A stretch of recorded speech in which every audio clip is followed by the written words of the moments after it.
हाथ जो छू रहा था उसके योनि को, वो हमारी योनि तक पहुंच रहा था।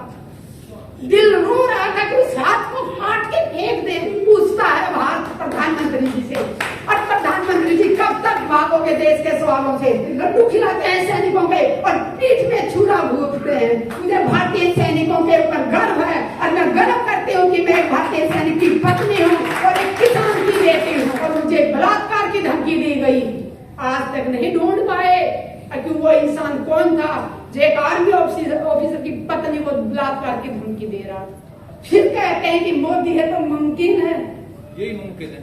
शर्म आनी चाहिए, सत्ता में बैठे लोगों को शर्म आनी चाहिए, खासकर जिस पार्टी की महिलाओं को शर्म आनी चाहिए। मोदी जी सदा कुर्सी पे नहीं रहने वाले, आज प्रधानमंत्री जी ने ये साबित कर दिया कि वो सबसे कायर प्रधानमंत्री जी। 30 अक्टूबर 2017 की बात करें, किस तरह से हमारे देश के बहादुर सैनिकों को घसीटा गया, वीर नारियों को घसीटा गया। डबल वीर चक्र जिन्होंने पाकिस्तान का जहाज गिराया था 1965 में, 1971 में, उन डबल वीर चक्र विंग कमांडर नेब को घसीटा गया। वो चीज हमें जब तक जिंदा रहेंगे हमेशा याद रहेगी। और दूसरा दिखावा करते हैं, जब ये पेंशन की बात करते हैं सैनिक तो ये कहते हैं कि देश में पैसा नहीं है। प्रधानमंत्री जी अपने लिए 8,000 करोड़ का जहाज खरीद सकते हैं, लेकिन देश के सैनिक अगर उनसे जहाज को मांगते हैं कि उनको खतरा है रोड से जाने से, तो पुलवामा जैसी घटना करने पे मजबूर किया जाता है सैनिकों को। मुझे दुख इस बात का होता है कि जो हमारे नेशनल चैनल हैं वो सब के सब अपना जमीर बेच चुके हैं। मैं उनसे पूछना चाहती हूँ, मोदी जी सदा कुर्सी पे नहीं रहने वाले, जिस दिन वो कुर्सी से चले जाएंगे क्या तुम्हें लगता है तुम चैनल ढंग से चला पाओगे? आज जनता भूखी मर रही है, बेरोजगारी इतनी चरम पे है, भूखमरी इतनी चरम पे है, महिलाओं को नंगा करके घुमाया जा रहा है और हमारे चैनल में बैठे लोग अपना जमीर बेच के मुंह बंद करके बैठे हुए हैं। जब इस देश का इलेक्शन हुआ था 2014 में, हम बहुत खुश हुए थे कि हमारे देश को एक बहुत अच्छा प्रधानमंत्री मिलने जा रहा है। हमारे साथ उस टाइम भी बहुत बड़ा धोखा किया। हम चेहरा देख रहे थे मोदी जी का कि देश को ये चलाएंगे, इनकी अच्छी अच्छी बातें सुन के हम बहुत खुश हुए थे कि हमारे देश का बहुत भला होने वाला, लेकिन पूरे देश के साथ इतना बड़ा धोखा होगा ये हमने नहीं सोचा था। चेहरा प्रधानमंत्री मोदी जी का दिखाया गया और देश को चलाया है अडानी अंबानी, जिनको हम जानते भी नहीं थे। जैसे जो गांव की औरतें हैं वो तो जानती भी नहीं थी, लेकिन आज प्रधानमंत्री जी ने ये साबित कर दिया कि वो सबसे कायर प्रधानमंत्री जी। दुख होता है जब सैनिकों के नाम पे वोट मांगने जाते हैं। पुलवामा इनकी कमजोरी के कारण हुआ। इंटेलिजेंस का कान और आंखें बंद करके सोया हुआ था। अगर वो ईमानदारी से अपना काम नहीं कर रहा था तो सरकार क्या कर रही थी? और अगर इंटेलिजेंस ने अपनी रिपोर्ट दी थी तो वो किसको दी थी? और उसके बाद सरकार में बैठे लोगों ने संज्ञान क्यों नहीं लिया उस पर? क्यों नहीं? जब उनको पता चल गया था कि इस रास्ते से जाने से विस्फोट हो सकता है, तो जिसने भी एयरलिफ्ट से जाने से मना किया, परमिशन देने से मना किया, उसका नाम देश के सामने आना चाहिए। देश की जनता जाग चुकी है।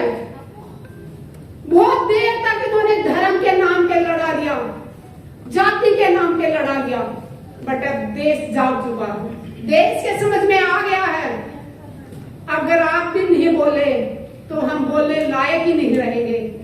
ऐसी हालत करने की तैयारी कर रखी है देश की सरकार ने कि हम सिर्फ 2 टाइम की रोटी मांगने के लिए हाथ फैलाएं ताकि हम अपने हकों की आवाज न उठा सकें।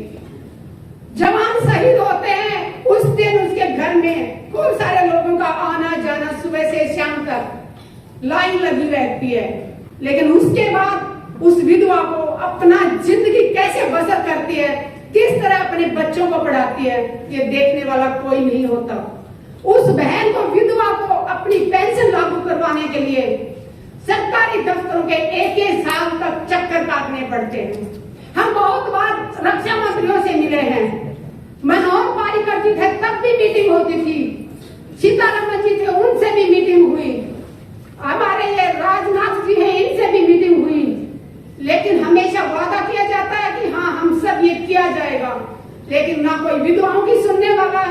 ना कोई जवानों की सुनने वाला है। और जवान विधवा की बात मैं इसलिए कर रही हूँ, मैंने उन वीर नारियों को बहुत नजदीक से देखा है। मैंने उन वीर नारियों की बहुत तकलीफ देखी थी। तभी मैं जंतर मंतर पे माँ बाप की कसम खा के धरने पे बैठी थी जन सतवीर के साथ। आप में से शायद कुछ लोग जानते भी होंगे, मैं 1 मिनट लेके अपना बताना चाहूंगी। मैंने 810 दिन रिले हंगर स्ट्राइक किया था। एक टाइम खाना खाती थी 24 घंटे में, सुबह से शाम तक सिर्फ प्लेन पानी पीती थी। और उसके बाद 11 दिन तक मैंने आमरण अनशन किया था। और वहां पे बैठी थी तो माँ बाप की कसम खा के बैठी थी, किसान की बेटी हूँ और एक सैनिक की पत्नी हूँ तो पीछे हटने वाली नहीं थी। आईसीयू में पहुंच गई थी, 4 दिन तक मैं आर हॉस्पिटल में रही और मुझे बलात्कार की धमकी दी गई। और जब मैं FIR दर्ज कराने जाती हूँ, उस थाने की महिला SHO कहती है कितने चक्कर काटोगी, छोड़ो, ऐसे तो धमकियां मिलती रहती। मैंने कहा जितने भी चक्कर काटने पड़े, जिसने मुझे बलात्कार की धमकी दी मैं उसको जेल भेज के रहूंगी। आप यकीन मानेंगे 14 महीने बाद मेरी FIR दर्ज की। मैं दिल्ली की बात कर रही हूँ और वो भी तब मैं महिला आयोग गई, साइबर क्राइम गई, दोनों तरफ से दबाव पड़ा। उसके बाद 14 महीने बाद वो FIR दर्ज की और उसके बाद आज 30,000 कोर्ट में केस चल रहा है।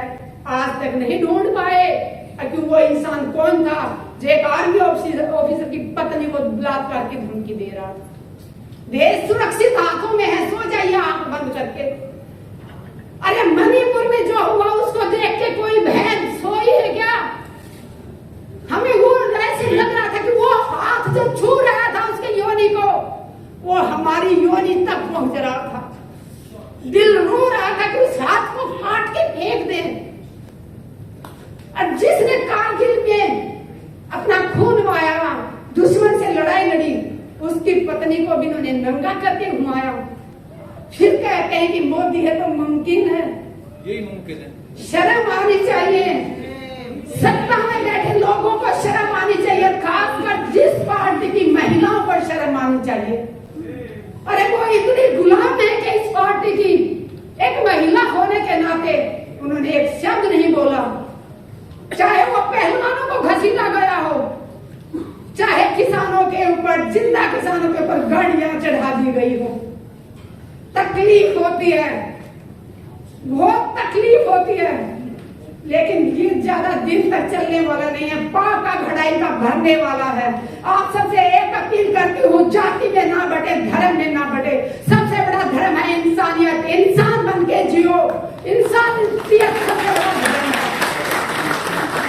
देश के सैनिकों के लिए एक ही बात कहूंगी, मुझे भारतीय सैनिकों के ऊपर गर्व है और मैं गर्व करती हूँ कि मैं एक भारतीय सैनिक की पत्नी हूँ और एक किसान की बेटी हूँ। अत्याचार नाश हो, जितना अत्याचार होगा उतना ज्यादा दबाया जाएगा। पुलवामा में जो भाई शहीद हुए, उनकी पत्नियों की मैं तकलीफें बताऊंगा आप लोगों को।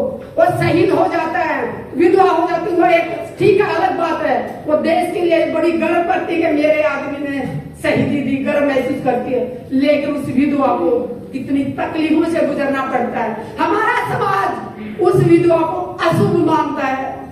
जब ब्याह शादी होती है तो उस विधवा को सभी प्रोग्रामों से दूर रखा जाता है।